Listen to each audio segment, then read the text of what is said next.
வணக்கம். Welcome to கதை திரட்டு audio books. இந்த வீடியோவில் நம்ம என்ன கதை கேட்க போகிறோம்னா, எழுத்தாளர் ஸ்டெல்லா ப்ரூஸ் அவர்கள் எழுதிய மாய நதிகள் கதையின் 2வது பகுதி. நம்ம சேனலை இது வரைக்கும் சப்ஸ்கிரைப் பண்ணாதவங்க சப்ஸ்கிரைப் பண்ணுங்க. பக்கத்தில் இருக்கிற பெல் ஐகானை கிளிக் பண்ணி ஆளுங்கிற ஆப்ஷனை ப்ரெஸ் பண்ணுங்க. ஸோ தட் நான் போடுற கதைகளை உடனுக்குடனே நீங்கள் கேட்கலாம். வாங்க கதைக்குள்ளே போகலாம். உலகநாதன் பயந்த மாதிரி 3வது குரங்கு மோசமாக இல்லை. குரங்கு நீச்சாக இருந்தது. குரங்கின் பெயர் நெல்லையப்பன். 40 வயசு. ஊர் ஆலங்குளம். நெல்லையப்பனை நேரில் பார்த்ததும் உலகநாதனுக்கு தெரிந்துவிட்டது. நெல்லையப்பனை குரங்கென்று சொல்லக்கூடாது. நெல்லையப்பன் ஆலங்குளத்தில் சின்னதாக சொந்த ஹோட்டல் நடத்தி எப்படியோ எதனாலோ நொடித்து போனவர். அவரின் 2 மகன்கள் ஆலங்குளத்திலேயே மெஸ் ஒன்றில் வேலை பார்த்து கொண்டிருந்தார்கள். நெல்லையப்பனின் மனைவிக்கு எப்போது பார்த்தாலும் உடம்புக்கு ஏதாவது வந்துவிடும். அப்படி ஒரு நோக்காட்டுக்காரி. இதை நெல்லையப்பன் சொன்னபோது போச்சுல என்றிருந்தது உலகநாதனுக்கு. பெண்டாட்டிக்கு உடம்பு சரியில்லை என்று நெல்லையப்பன் சும்மா சும்மா ஆலங்குளம் கிளம்பி போனால் என்ன செய்வது? அப்புறம் தோன்றிவிட்டது, இருக்கும் வரை லாபம், இல்லாத போது கரண்டியை எடுக்க வேண்டியதுதான். அதற்கு மேல் என்ன செய்ய? நெல்லையப்பனை வேலையை பார் என்று சொல்லிவிட்டு உலகநாதன் துண்டை உதறி தோளில் போட்டு கொண்டார். அவரை பொறுத்தவரை காந்திமதி போய் சேர்ந்த பிறகு எவன் பெண்டாட்டி உடம்புக்கு எது வந்தாலும் அதை பற்றி அவருக்கு கவலை கிடையாது. எவன் பெண்டாட்டியும் மண்டையை போட்டாலும் அக்கறை கிடையாது. எது எப்படி இருந்தால் என்ன? நெல்லையப்பன் வந்த நேரம் நல்ல நேரமோ என்னவோ, உலகநாதனுக்கும் அவருக்கும் கொஞ்சம் ஒத்து போய்விட்டது. நாட்கள் என்னமோ நத்தையாக ஊர்ந்தாலும் சமையல் ஆளாக நெல்லையப்பன் வந்து சேர்ந்து 4 வருஷங்கள் ஓடி போய்விட்டன. ஓடி மேலோட்டமாக பார்த்தால் உலகநாதனுக்கும் நெல்லையப்பனுக்கும் வாழ்க்கை ரொம்ப சலனம் இல்லாமல் ஓடிக்கொண்டிருப்பதை போலத்தான் இருந்தது. ஆனால் அடிமட்டத்தில் பார்த்தால் அவர்கள் 2 பேருக்குமே வாழ்க்கை சஞ்சலமும் தனிமையும் கவிந்த இறுக்கமான நிலைமையில்தான் இருந்தது. அவை அத்தனையையும் சொல்லலாம் தான், இருந்தாலும் அவசியமில்லை. அதுவும் நெல்லையப்பனை பற்றி சொல்வதெல்லாம் அனாவசியம்.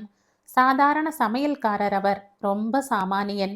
அவரை பற்றி விலாவரியாக சொல்லி ஒருத்தருக்கும் ஒரு பிரயோஜனமும் கிடையாது. ஆனால் உலகநாதனை பற்றி கொஞ்சமாவது பதிவு செய்தே ஆக வேண்டும். பணக்காரர் அவர், குறிப்பிடும்படியான நிலப்பிரபு. நிலப்பிரபுவை பற்றி பதிவு செய்யாமல் வேறு யாரை பற்றி பதிவு செய்ய? பிரபுவை பற்றிய ஊறுகாய் மாதிரி கொஞ்ச பதிவுகள் இங்கே. மனைவி காந்திமதி இறந்த பிறகு உலகநாதனின் தன்மையில் சுய இரக்கம் பெரியதாக வந்து ஒட்டி கொண்டது. இப்படி போய் மதனிய வாரி கொடுத்துட்டு நிக்கிறீங்களே அண்ணாச்சி என்ற ஆளுக்கு சொல்லி உலகநாதனை மதனியை வாரி கொடுத்துட்டு நிற்கிற அண்ணாச்சியாகவே உருமாற்றி விட்டார்கள். சும்மாவே மனைவி செத்ததும் மனசில் 10 வயசு கூடினவராக ஆகிவிட்டவரை இப்படி வேறு சொல்லி சொல்லி இன்னும் வயசு ஜாஸ்தியாகி விட்டவராய் நினைக்கும்படி 7 கோலம் பண்ணி விட்டார்கள். காந்திமதி இருந்த வரைக்கும் வயதாகி கொண்டிருக்கிறது என்ற பிரக்ஞை உலகநாதனுக்குள் ஒரு நாளும் வந்தது கிடையாது. காந்திமதி போய் சேர்ந்த பிறகு அந்த பிரக்ஞை வராத நாள் ஒன்று கூட கிடையாது. யார் வீட்டிலாவது கல்யாணம் காட்சி என்ற பத்திரிகை வைக்க வந்தால், நமக்கு எதுக்குங்க கல்யாணமும் காட்சியும், அவளே போயாச்சு என்று உலகநாதன் முக்குவார் அல்லது முனகுவார். அதை கேட்டு 2 பேரோ அல்லது 4 பேரோ, பாவம் அண்ணாச்சி, அவங்களுக்கு என்ன இருந்து என்ன செய்ய, மதினி போனாங்க, அண்ணாச்சிக்கு நிம்மதி போச்சு என்று பாவப்பட்டு சொல்லும்போது உலகநாதனுக்குள் பீரிடும் சுய இரக்கம் அவருடைய மனசுக்கு ரொம்ப இதமாக இருக்கும். எங்கெல்லாம் சுய இரக்கத்திற்கு இடம் கிடைக்கிறதோ அங்கெல்லாம் போய் அதன் சுகத்தை அனுபவித்துவிட்டு வர உலகநாதன் தயாராக இருந்தார். அதற்காக அவர் கிளம்பி போன ஊர்கள் நிறைய. சித்தி மகனை பார்க்க தென்காசி, மாமாவை பார்க்க தூத்துக்குடி, ஒரு மதினியை பார்க்க சங்கரன் கோவில். இந்த மாதிரி துன்ப சுற்றுலா வந்து கொண்டிருந்த உலகநாதன் கல்லிடை குறிச்சிக்கு மட்டும் அடிக்கடி போய் வந்து விடுவார். பாளையங்கோட்டையில் கூட படித்த கிருஷ்ண ஐயங்கார் கல்லிடை குறிச்சியில் இருந்தார். அவர் பிராமணர், அதுவும் வைஷ்ணவர் என்பதற்காக அவரின் நட்பை உலகநாதன் கெட்டியாக பிடித்து வைத்திருந்தார். கல்லிடை குறிச்சியை மொத்தத்திலேயே அவருக்கு பிடித்ததற்கு காரணங்கள் இருந்தன. அங்கு பிராமணர்கள் ஜாஸ்தியாக இருந்தார்கள் என்பது ஒரு காரணம். இது ஒரு பெரிய காரணமே என்று கொஞ்சம் பேர் முகத்தை சுளித்து கொண்டது உண்டு. அதற்கு ஒன்றும் பண்ண முடியாது. உலகநாதன் என்ற தனி மனித விஷயம் அது, சமூக விஷயம் கிடையாது. கல்லிடை குறிச்சியில் உலகநாதனுக்கு பிடித்த மற்றொரு விஷயம் தாமிரபரணி ஆறு. மற்ற எந்த ஊரிலும் தாமிரபரணிக்கு இல்லாத அழகு கல்லிடை குறிச்சியில் இருக்கும். கல்லிடை குறிச்சியை எப்போதும் ஞாபகத்தில் அவர் வைத்திருக்க பெரிதாக இன்னொரு காரணமும் இருக்கிறது. சாப்பாட்டு விஷயம் அது. ஒரு தடவை கல்லிடை குறிச்சி அப்பளத்தை சாப்பிட்டு பார்த்தவன் வேற ஊர் அப்பளத்தை தொட்டு கூட பார்க்க மாட்டான் என்பது அந்த ஊர்க்காரர்களின் அபிப்பிராயம். உலகநாதனின் அபிப்பிராயமும் அதுவே. கல்லிடை குறிச்சி போய் வரும்போதெல்லாம் அவர் பஸ்ஸில் டிக்கெட் வாங்க மறந்தாலும் மறப்பாரே தவிர அப்பளம் வாங்கி வர மட்டும் மறக்கவே மாட்டார். எண்ணெய் மிதக்கும் வெந்தய குழம்பில் பொரித்த அப்பளங்களை போட்டு குடமிளகாய் உப்பேரியும் செய்து ஒரு பிடி பிடித்தால் தாராளமாக ஒரு வண்டி சோறு உள்ளே போகும். அப்படி ஒரு ருசி உண்டு வெந்தய குழம்பில் போடப்படுகிற அப்பளத்திற்கு.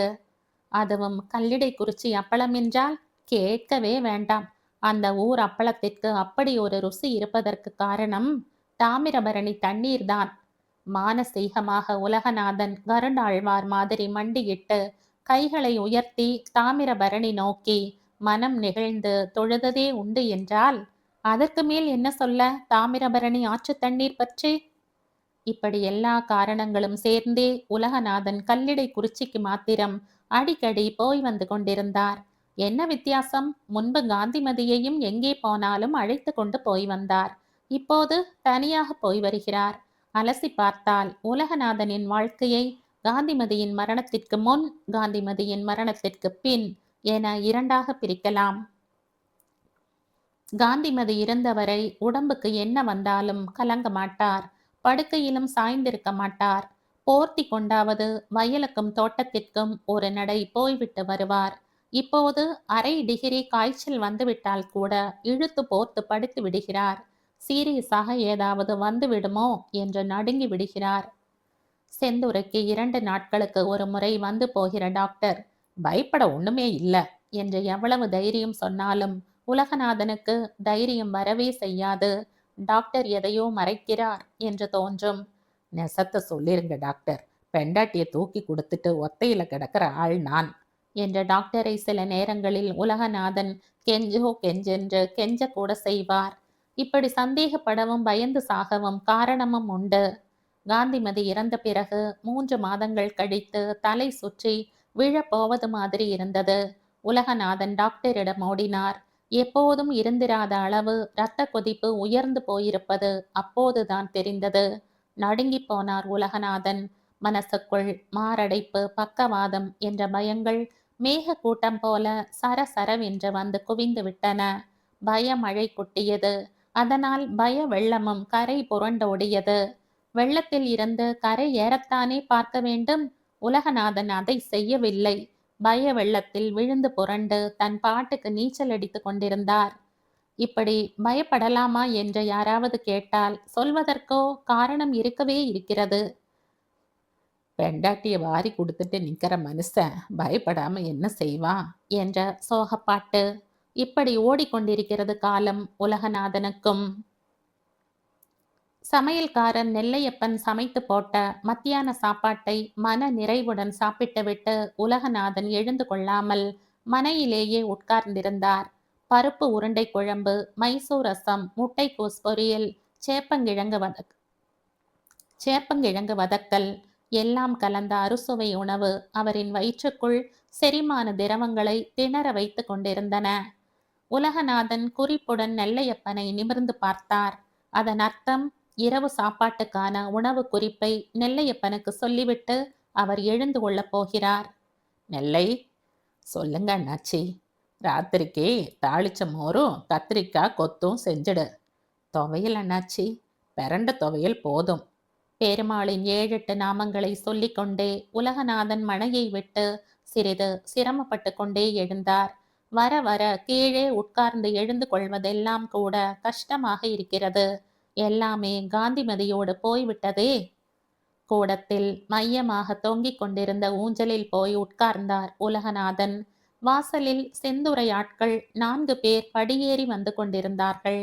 மணிவாசகம், முருகபூபதி, சோலையப்பன், அழகுமலை என்ற அந்த 4 பேரும் உலகநாதனை விட வயதிலும் பண வசதியிலும் குறைந்தவர்கள். "பாரும் சோலை, மழை கிழ வருதா பாரு வெளியில" என்றார் உலகநாதன். அந்த சோலை என்ற சோலையப்பனுக்கு அவ்வளவாக போதாது. ஒரு தரம் வெளியில் திரும்பி பார்த்துவிட்டு, "இல்லீங்களே அண்ணாச்சி" என்றார். "நல்லா பார்த்த வாசல. வீட்டு பக்கம் நீ வந்து மாசக்கணக்கா ஆகுதேன்னு கேட்டா." "சரி, சாப்பாடெல்லாம் ஆச்சா?" "ஆச்சுங்க அண்ணாச்சி." "அண்ணாச்சி சாப்பிட்டாச்சா?" "ஏதோ சாப்பிட்டாச்சு. இருக்கிற வரைக்கும் எதையாவது சாப்பிட்டு தானே ஆவணும்." சமையல் அறைக்குள் சாப்பிட உட்கார்ந்த நெல்லையப்பனின் காதுகளில் உலகநாதனின் இந்த பதில் விழுந்து கொண்டுதான் இருந்தது. எதையாவது சாப்பிடுகிற மனுஷனை பார்க்க வேண்டுமே. முக்கியமான ஜோலியா அண்ணாச்சியை பார்க்க வந்திருக்கோம். தெரியுதே, சேர்ந்து வரும்போதே. நேத்து நாங்க மந்திரியை பார்க்கறதுக்கு திண்ணவேலி போயிருந்தோம். எந்த மந்திரி? நம்ம மந்திரி அடைக்கலராசு. அவனை மந்திரின்னு நீங்களாம் தான் மெச்சிக்கணும். உங்க மேல அவருக்கு ரொம்ப நல்ல அபிப்பிராயம் அண்ணாச்சி. எதையாவது சொல்லிட கில்லிட போறேன் பூபதி. உன் மதினி செத்தப்பா என் கைப்பட அந்த பையலுக்கு கடிதாசி எழுது போட்டாங்க. ஒத்த மாதிரி மெசேஜ் எனக்கு வரல அவங்கிட்ட இருந்து. அந்த அளவுக்கு வேலை பார்த்து கிழின்னு கிழிக்கிறானே மெட்ராஸில். எனக்கு தெரிஞ்சு சோத்துக்கு வழி இல்லாமல் சீனி கிழங்கு அவிச்சு தின்னுட்டு இருந்த பையன். வந்தவர்கள் மௌனமாக இருந்தார்கள். உலகநாதனுக்கு இது கூட பிறந்த குணம். யாரையாவது திட்ட வேண்டியிருந்தால், திங்கக்கிழமை குத்தின கம்மங்கஞ்சிய புதன்கிழமை வரைக்கும் வச்சிருந்து சாப்பிட்றான் அவன். வெறும் காணப்பருப்பு துவையலுக்கு கூட வக்கத்தவன். ஓலமோரை ஊற்றி ஊற்றி குடிக்கிறவன் என்ற சாப்பாட்டுடன் சார்பு படுத்தியேதான் திட்ட வரும் அவருக்கு. சரி, ஏதோ ஜோலியா வந்ததா சொன்னீங்களே. உலகநாதன் மூக்கு பொடியை எடுத்து மூக்கில் வைத்து தேய்த்தவாறே கேட்டார். வரப்போற தேர்தல்ல உங்களைத்தான் அண்ணாச்சி நம்ம தொகுதியில நிக்க வைக்கலாம்னு முடிவு பண்ணியிருக்கோம். எப்படி? ஒரு நிமிஷம் உலகநாதனின் அந்த மேட்டு விழிகள் ஆச்சரிய பாவத்துடன் உள்ளங்கை அளவுக்கு விரிந்தன. மந்திரி அடைக்கலராசிகிட்டையும் ரொம்ப சொன்னோம். அவங்களுக்கும் சம்மதம்தான். நீங்க சரின்னு சொல்லிட்டீங்கன்னா வேலையை ஆரம்பிச்சிடலாம். திடுதிப்புன்னு வந்து என்னவே இப்படி ஒரு குண்டை தூக்கி போடுறீங்க? உங்களை கேட்டுட்டு ஃபோன் பண்ண சொல்லியிருக்காரு அடைக்கலராசு. என் பேரு எப்படி ஞாபகம் வந்துருச்சுன்னு தான் தெரியாம முழிக்கிறேன்னா. முருகபூபதி, நீ சொல்லு, மணிவாசகம் சொன்னார். ஏன் நீ சொன்னா வேண்டாங்குதா? அது ஒன்றும் இல்லை அண்ணாச்சி. மதினி காலமாகி 7-8 வருஷம் ஆகி இருக்குமா? ஆவணி வந்தா 5 வருஷம் முடியுது. மதினி இருந்தப்பெல்லாம் நீங்க இப்படியே அண்ணாச்சி இருப்பீங்க. எங்க போனாலும் சபைக்கு அலங்காரமா அவங்களையும் கூட்டிக்கிட்டே தானே போவீங்க வருவீங்க. அவங்க கூட உக்காந்து இங்க பேசி சிரிச்சிங்கன்னா உங்க சிரிப்பு சத்தம் படித்துற வரைக்கும் கேட்குமே. இப்போ உங்களை பார்த்தா அதெல்லாம் நீங்க தானான்னு இருக்குங்க அண்ணாச்சி. எப்பவும் ஒத்தையிலேயே போறீங்க வரீங்க, ஒத்தையில வேற இருக்கீங்க. அன்னைக்கு பார்க்குறோம் படித்துறையில் ஒத்தையா நின்று வானத்தையே வெறிச்சு பார்த்துட்டு இருக்கீங்க. உலகநாதனுக்கு எரிச்சல் வந்தது. ரொம்பவும் அவர் மேல் யாரும் இரக்கம் காட்டிவிடக்கூடாது. அது அவருக்கு பிடிக்காத சாப்பாட்டை சாப்பிடுவது போல இருக்கும்.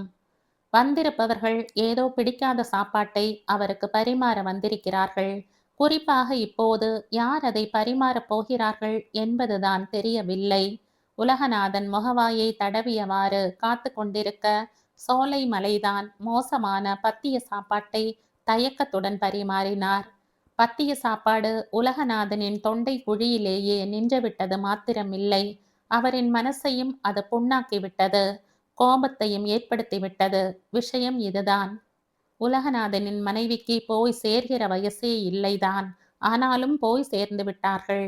அதுதான் கடவுளின் விருப்பம் என்றால் மனிதன் என்ன செய்துவிட முடியும்? எத்தனை நாளைக்குத்தான் உலகநாதன் இப்படி தனியாக நின்று வானத்தையும் வாழை மரத்தையும் பார்த்தபடி இருப்பார்? அவருக்கோ பிக்கல் பிடுங்கல் கிடையாது. பணமோ வண்டி வண்டியாக இருக்கிறது. ஆயுசும் தீர்க்காயுசு அவருக்கு.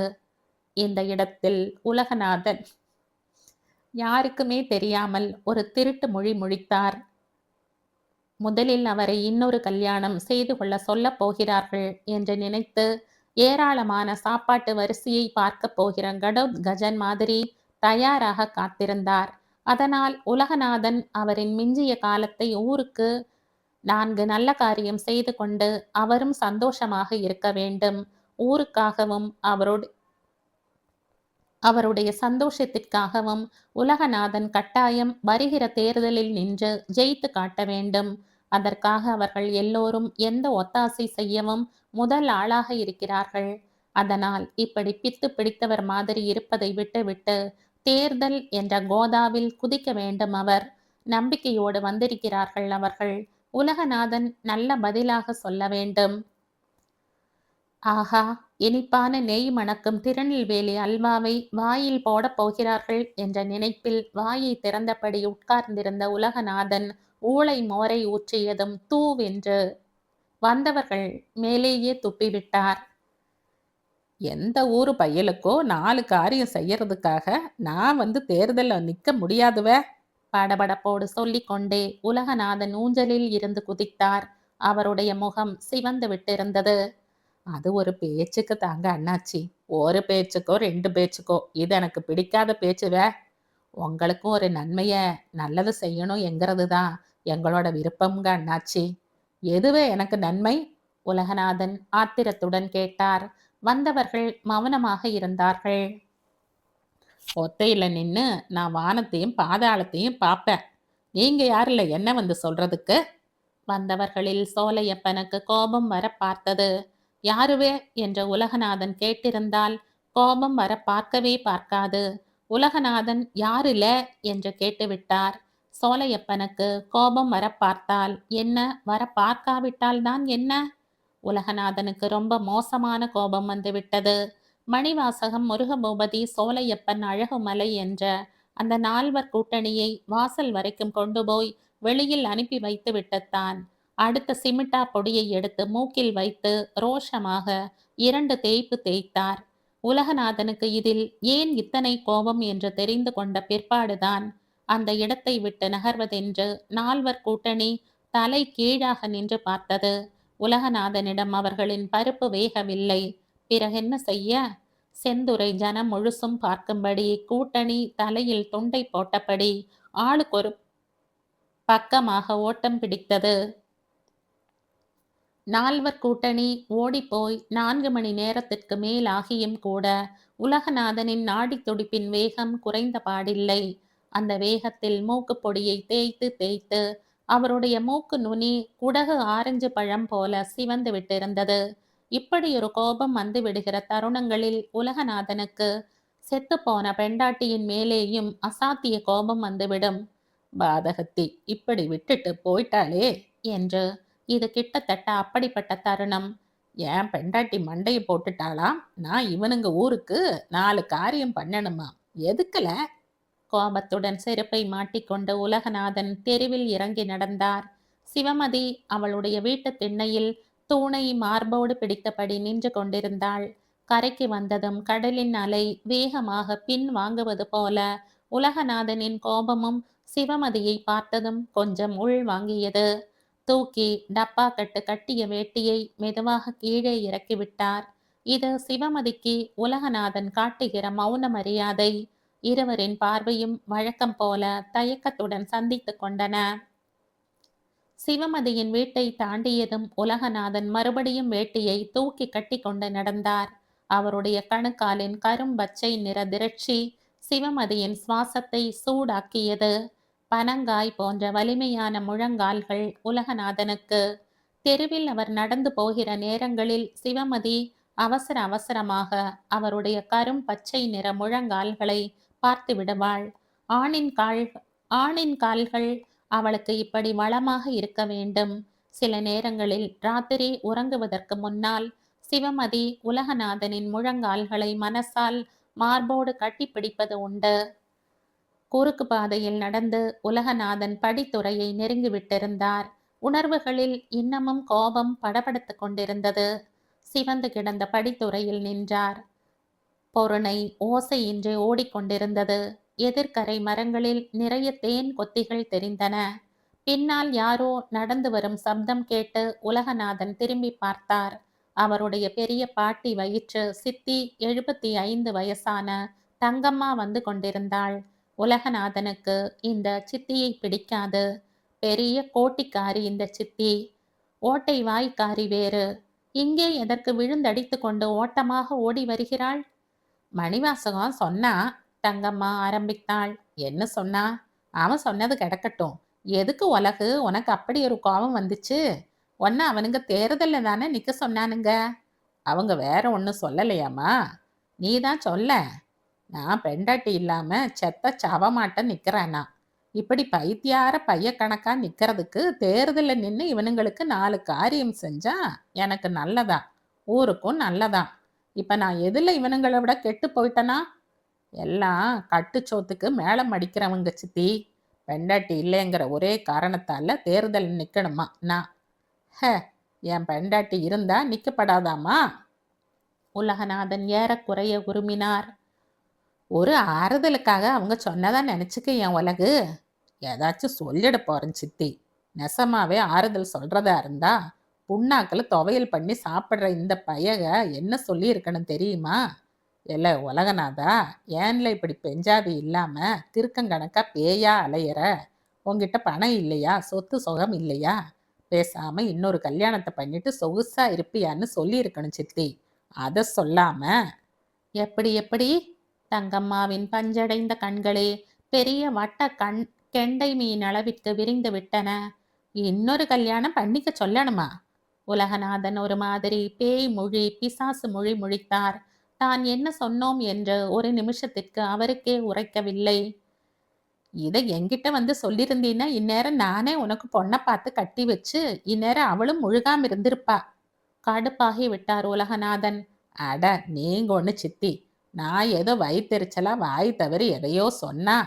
நீ வாய் தப்பி சொன்னியோ இல்லை மூக்கு தப்பி சொன்னியோ, உனக்கு ஒருத்திய பார்த்து கட்டி வச்சுட்டு தான் மறு ஜோலி எனக்கு. இதை சொன்ன அடுத்த நிமிஷம் நிற்கவில்லையே கிழவி. கயிறை அறுத்து கொண்டால் எருமை மாடு உற்சாகத்தில் ஓட்டம் ஒன்று விடுமே, அந்த மாதிரி ஒரு ஓட்டமிட்டாள் தங்கம்மா. எருமை மாடு ஓட்டத்தோடு நிறுத்தி கொள்ளும். தங்கம்மா ஊரெல்லாம் தண்டோரா போட்டு விட்டுத்தான் நிறுத்துவாள். உலகநாதன் திகில் அடைந்து போய் நின்று கொண்டிருந்தார். படித்துறையில் நின்று 1 மணி நேரமாக உலகநாதன் தலையை சொரிந்து கொண்டிருந்தார். இந்த 1 மணி நேரத்தில் மூக்குப்பொடி டப்பா காலியாகி விட்டதென்றால் பார்த்து கொள்ளலாம். தங்கம்மா சித்தி பெரிய கோட்டிக்காரி என்று நன்றாக தெரிந்தும் இப்படி வாயை கொடுத்து மாட்டிக்கொண்டு விட்டோமே என்று வருத்தமாக இருந்தது அவருக்கு. இப்போது தங்கம்மாவை பொறுத்தவரை உலகநாதன் தான் கோட்டி பிடித்த மனுஷன், அதுவும் கல்யாண கோட்டி. இன்று பொழுது சாய்வதற்குள் உலகநாதனின் இந்த கல்யாண கோட்டி விஷயம் வீட்டுக்கு வீடு தங்கம்மாவால் ஸ்பீடு போஸ்டில் டெலிவரி செய்யப்பட்டுவிடும். இந்த விஷயங்களில் தங்கம்மா நெல்லை எக்ஸ்பிரஸ். உலகநாதன் திகிலுடன் பெருமாள் கோயில் கோபுரத்தை பார்த்தார். பெருமாளே, நெசமாவே வாய் தவறித்தான் அப்படி சொன்னேன். அந்த ஆசையெல்லாம் எனக்குள்ள கிடையவே கிடையாது சாமி. இந்த கிழவி வாயை திறக்க விடாத பெருமாளே, எப்படியாவது கோட்டிக்காரி வாயை அடைச்சிடு. உனக்கு பன்னீராலேயே அபிஷேகம் பண்ற. என் மானத்தை காப்பாத்திடு ஐயா. படித்துறையில் நின்றபடி உலகநாதன் கிட்டத்தட்ட புலம்பவே செய்தார். ஆனால் எத்தனை நேரத்திற்குத்தான் அங்கேயே நின்று கொண்டிருப்பது? கிளம்பலாம் என்று நினைத்த போது பறந்து வந்து கொண்டிருந்த சில காக்கைகளுக்கு நேரம் கட்ட நேரத்தில் அடையாளம் வேறு தெரிந்துவிட்டது உலகநாதனை. சரையில் என பாய்ந்த ஒரு காக்கை அவரின் தலையில் இறக்கைகளால் ஒரு தட்டு தட்டிவிட்டு பறந்தது. உடல் சிலிர்த்த உலகநாதனுக்கு ஒன்று உறுதியாகிவிட்டது. அவருக்கு நேரம் சரியில்லை. இந்நேரம் தங்கம்மா ஊர் பூராவும் ஓதிவிட்டிருப்பாள். ஆள் ஆளுக்கு அவரை ஒரு மாதிரியாக பார்க்க போகிறார்கள். எல்லாராலும் வந்து அப்படியா சங்கதி என்று கேட்க முடியாது. ஆனால் அப்படியா சங்கதி என்கிற மாதிரி ஒரு தடவைக்கு 2 தடவை பார்க்க முடியும். கௌரவம் எரிந்து சாம்பலாக பார்த்தாலே போதுமே உலகநாதனுக்கு. சரி, நடக்கிறபடி நடக்கட்டும் என்ற நினைப்பில் உலகநாதன் துண்டை உதறி தலையை சுற்றி தலைப்பாகை கட்டி கொண்டார். சாயங்காலங்களில் படித்துறை பக்கம் வந்துவிட்டு வீடு திரும்புகிற போது இப்படி தலைப்பாகை கட்டி நடப்பது உலகநாதனின் ஸ்டைல்.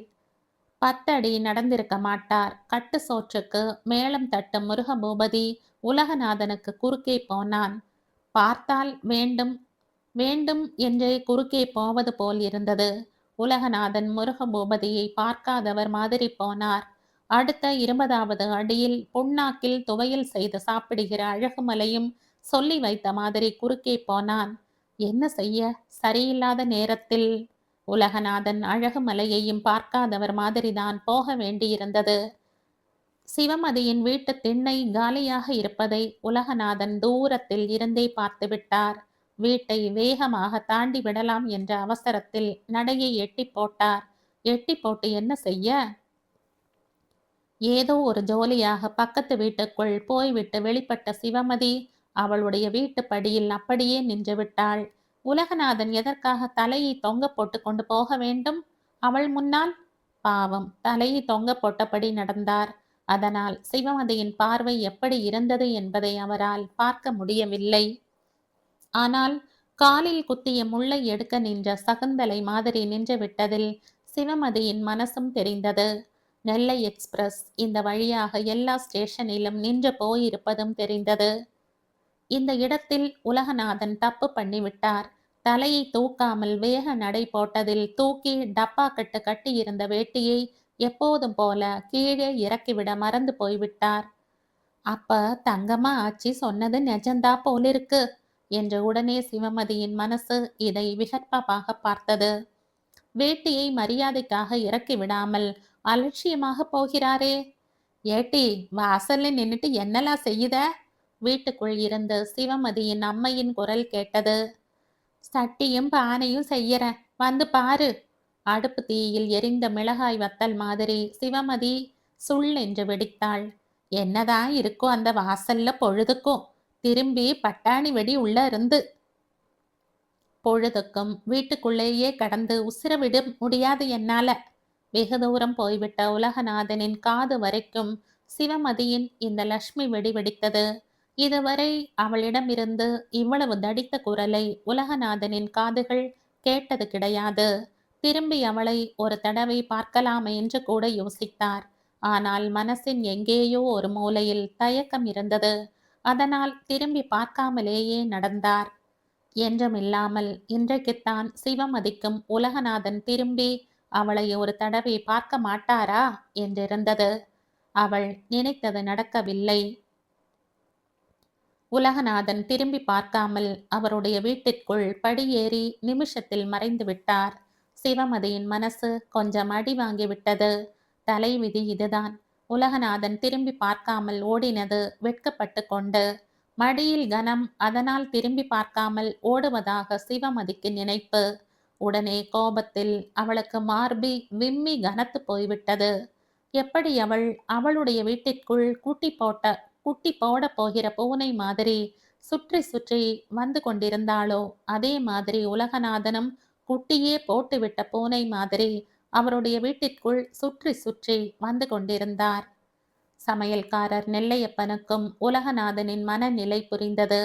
ஏனென்றால் முதலாளி சாப்பிட்ட கூரே சரியில்லையே. சாப்பிட்ட பிறகு ஆள்காட்டி விரலால் மிச்ச துவையலை ஒரு இழுவி வாயில் வைத்து நக்கிவிட்டு போகும் உலகநாதன் துவையலையே வேண்டாத விருந்தாளியை பார்ப்பது போலத்தான் பார்த்துவிட்டு எழுந்தார். சாப்பிட்ட ஏப்பம் கூட விடாமல் கூடத்து ஊஞ்சலில் அவர் உட்கார்ந்து கொள்ளவும், பெத்தையா சோடா பாட்டில் போன்ற கேட்ராக்ட் கண்ணாடியின் வழியே தரையை உற்று பார்த்து கொண்டு உள்ளே வரவும் சரியாக இருந்தது. பெத்தையா உலகநாதனின் சித்தி தங்கம்மாவின் 80 வயது கணவர். நினைச்ச கிழம் வரும்னு உலகநாதன் வாய்க்குள் முனங்கிக் கொண்டார்.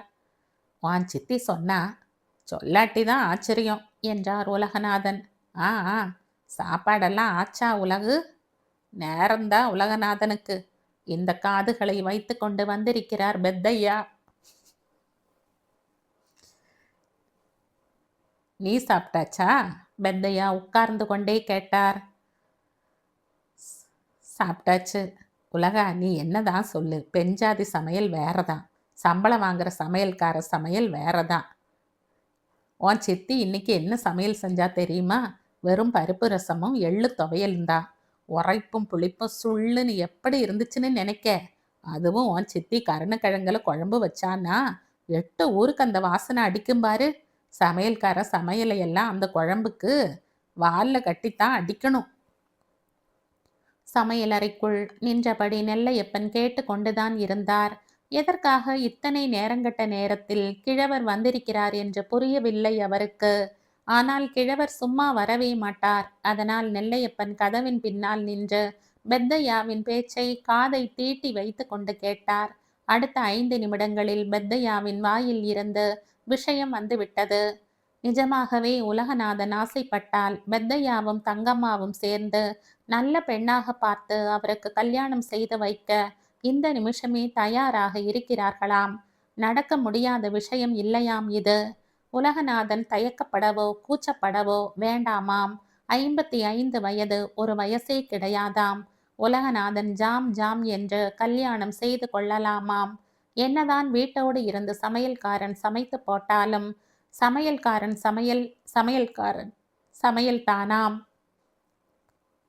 பெத்தையா இதை சொன்ன போது மட்டும் உலகநாதன் சமையலறை பக்கம் ஒரு தடவை திரும்பி பார்த்து கொண்டார். உலகநாதன் சரி என்றால் கல்யாணத்தை 2 மாதத்தில் நடத்திடலாமாம். உலகநாதனின் 2 மகள்களிடமும் பேசி அவர்களை சம்மதிக்க வைப்பதெல்லாம் பெத்தையா பார்த்து கொள்வாராம். யோசிச்சு வை உலகா, நாளைக்கு வந்து பார்க்க. பெத்தையா எழுந்து கொண்டார். உலகநாதன் உள்ளே பார்த்து குரல் கொடுத்தார். நெல்லையப்பா. நெல்லையப்பன் வேகமாக வந்தார். இவரை வீடு வர கொண்டு விட்டுட்டு வந்துரு. நானே போயிருவேன் உலகா. பரவாயில்ல வரட்டும். பெத்தையா நெல்லையப்பனின் கையை பிடித்து கொண்டே படிகளில் இறங்கியவர். உன் சமையல சாப்பிட்டே பார்த்ததில்லை நெல்ல, சாப்பிட்டு பார்க்கணும் ஒரு நாளைக்கு. பெத்தையா சென்ற பின் உலகநாதன் மெதுவாக வாசல் திண்ணைக்கு போனார். செந்துறை கிராமத்தில் இருள் கவிந்து விட்டிருந்தது. அவருடைய வீட்டை தவிர மற்ற எல்லா வீடுகளிலும் பெண்களின் நடமாட்டம் இருந்ததை உலகநாதன் புத்தம் புதிய கண்களோடு பார்த்தார். காந்திமதி இருந்தபோது அவருடைய வீடு இப்படியா வெறிச்சோடி போய் கிடக்கும்? மதினி இருக்காங்களா, அக்கா இருக்காங்களா என்று கேட்டு மாற்றி மாற்றி யாராவது பெண்கள் வந்து கொண்டும் போய்கொண்டும் இருப்பார்கள். உலகநாதனும் அங்கே இங்கே என்று போய்விட்டு இந்நேரம் வீடு திரும்பினால் வாசல் படி ஏறும் போதே முல்லைப்பூவின் வாசனை நெஞ்சை நிறைக்கும். பட்டு சேலையோடும் தலை நிறைய முல்லை பூவோடும் பார்க்க வேண்டுமே காந்திமதியை. லக்ஷ்மி கலை அப்படி சொட்டும். பக்கத்தில் பட்டு சேலையுடன் காந்திமதி நிற்கிறாற் போல உலகநாதன் கற்பனை செய்து பார்த்தார். பெருமூச்சு நெஞ்சை சுட்டது. கூடத்து ஊஞ்சலுக்கு திரும்பினார். மனம் அவருக்கு கொஞ்சம் கலைந்து போயிருந்தது. தங்கம்மா சித்தியிடம் அவர் சொன்னது வாய் தவறித்தானா? இல்லை அவருக்குள் அவருக்கே தெரியாமல் இன்னொரு கல்யாண ஆசை ஒளிந்து கிடக்கிறதா? இன்னொரு கல்யாணம் செய்து கொள்கிற சாத்தியமும் நிஜமாக வாழ்க்கையில் இருக்கிறதா? ஆனால் இதை ஏன் தான் இத்தனை நாட்களாக நினைத்தே பார்க்கவில்லை என்று யோசித்து பார்த்தார். நிஜமாகவே யோசித்து பார்க்கலாம் என்று யோசனை செய்தார். யோசிப்பதில் தப்பே இல்லை. ஆனால் இந்த யோசனையில் பெத்தையா தம்பதியை மட்டும் சேர்த்து கொள்ளவே கூடாது. இரண்டும் இரட்டை நாயனங்கள். உள்ளூரில் இல்லாவிட்டாலும் ஊர் ஊராக போய் உலகநாதன் 2ஆம் கல்யாணத்திற்காக கிடந்து அலைந்து கொண்டிருக்கிறார் என்று வாய் கூசாமல் இரட்டை நாயனம் மேளதாளத்தோடு கச்சேரி வைத்துவிட்டு வரும். உலகநாதன் மடேர் மடேர் என்று தலையில் அடித்து கொண்டார். இப்படியா ஒரு கூறுகட்ட கோட்டிக்காரியிடம் போய் உளறி தொலைவேன் என்று தன்னையே ஏசிக்கொண்டார். இனி அவருக்கு ரொம்ப வேண்டியவர்கள் என்று யாராவது மாற்றி மாற்றி வந்து தயங்கி தயங்கியாவது 2ஆம் கல்யாணம் என்று தாங்கள் கேள்விப்பட்டது நிஜம்தானா என்று உலகநாதனை கேட்கத்தான் செய்வார்கள். அவர்களுக்கெல்லாம் என்ன பதில் சொல்வது? அப்படியெல்லாம் ஒன்றும் இல்லை என்பதா? இல்லை ஆமாம் கல்யாணம் பண்ணிக்கொள்வதாக இருக்கிறேன் என்பதா? உலகநாதன் எரிச்சலோடு பிடரியை சொரிந்தார். இந்நேரம் தங்கம்மா சித்தி வைத்த வேட்டுக்கள் வெளியூருக்கெல்லாம் போய் கூட வெடித்து வைத்திருக்கும். போதாததற்கு பெத்தையா வேறு படியேறி வந்து நெல்லையப்பனின் காதில் படும்படியாகவே வேட்டு வெடித்து விட்டு போயிருக்கிறார். அந்த பெத்தையாவுடன் போய் உலகநாதன் நெல்லையப்பனை வேறு வீடு வரை அனுப்பி வைத்திருக்கிறார். இதுதான் கூறு கெட்ட காரியம் செய்வது. பெத்தையா நெல்லையப்பனிடம் என்ன மாதிரியான அதிர்வேட்டுகளை வைத்து தள்ளி கொண்டிருக்கிறாரோ, மற்றவர்களை கூட உலகநாதன் அவருடைய பாணியில் எதிர்நோக்கி விடுவார். அவரிடம் சம்பளம் வாங்குகிற சாதாரண ஒரு சமையல்காரனை பெத்தையாவின் வேட்டு விஷயத்தில் எப்படி எதிர்நோக்குவார்? நினைத்த போதே உலகநாதனின் முதலாளித்துவ அகங்காரம் ஒரு குலுங்கல் குலுங்கியது. இதுவரை நெல்லையப்பனிடம் அவருக்கு பிரச்சனை வந்ததில்லை. ஏனென்றால் அந்த அளவிற்கு நெல்லையப்பனோடு இழைந்து கொண்டதே இல்லை அவர். முதலாளி என்ற கோதாவில் கொஞ்சம் விரைப்பாகத்தான் நடந்து கொள்வார். சில அபூர்வமான தருணங்களில் நெல்லையப்பன் அவருடைய மனைவியின் நோய்கள் பற்றியும் மகன்கள் படிப்பு வராமல் மெஸ்ஸில் வேலை பார்க்கிற அவலம் பற்றியும் சொல்லும்போது உலகநாதன் ஆர்வத்துடன் கேட்டுக்கொண்டிருப்பார்.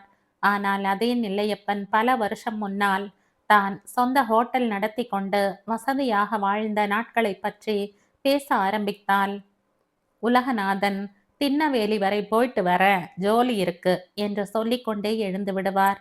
நிஜமாகவே ஜோலி இருப்பதாக காட்டிக்கொள்ள வெறுமே பஸ் ஏறி ஒரு ட்ரிப் திருநெல்வேலிக்கு போயும் வருவார். அப்பேற்பட்ட ஆசாமி உலகநாதன். நெல்லையப்பனிடம் அவரிடம் அவரின் சமையல் எத்தனைதான் சுவையாக இருந்தாலும் உலகநாதன் அதை பாராட்டி ஒரு சொல்லிவிட மாட்டார். சொன்னால் அடுத்த மாதமே சம்பளத்தை கூட்டித் தர சொல்லி கேட்பான் என்பது அவருடைய அபிப்பிராயம். இது மட்டுமில்லை, உலகநாதனின் குணம் ஊர்க்காரர்களிடம் நெல்லையப்பனின் சமையலை பற்றி, சமையலை சமைக்காம நமக்கு நாதி இல்ல, பெருமாள் என்ன இந்த வயசுல இவன் சாப்பாட்டை சாப்பிட வச்சுட்டான், என்ன செய்ய என்று சொல்லி மூக்கால் அழுவார். இதனால் சாப்பாட்டு விஷயத்தில் செந்துரைக்காரர்களுக்கு உலகநாதன் மேல் ஏகப்பட்ட பரிதாபம். நெசந்தாவே அண்ணாச்சி சொல்றதும் அவங்களோட வயசுக்கும் அந்தஸ்துக்கும் இப்படி ஒரு செத்த சமையல்காரன் பண்ணி போடுற அறவேக்காட்டு சாப்பாட்டை சாப்பிடணும்னு தலையிலேயே எழுதியிருக்கு என்ற ஏகப்பட்ட பேர் கடுப்புடன் ஒருத்தருக்கொருத்தர் கேட்டுக்கொண்டாலும் அதற்கு ஒரு சிலரின் ஆணித்தரமான அதிரடி பதில் இது. தலையில தான் எழுதியிருக்கே. இந்த பதில் சில நேரங்களில் உலகநாதனின் காதுகளுக்கும் வந்தது உண்டு. அவரும் அதை இந்த காதில் வாங்கி அந்த காதில் விட்டது உண்டு. ஆனால் இப்போது திடீரென்று அந்த பதில் ஞாபகத்திற்கு வர உலகநாதனுக்கு மகா கோபம் வந்துவிட்டது. எழுதியிருக்கும் எழுதுனது அழிக்கிறதுக்கு எவ்வளவு நேரம்ல ஆகும் என்ற கடுப்புடன் முணங்கிக் கொண்டே உத்திரத்தை அண்ணாந்து வெறித்து பார்த்தார். எழுதியிருப்பதை அழித்து விடலாமே என்று ஆராய்ந்து கொண்டிருக்கிறாரோ? இருக்கலாம். இந்த கதையின் தொடர்ச்சியை அடுத்த பதிவில் கேட்கலாம். நன்றி.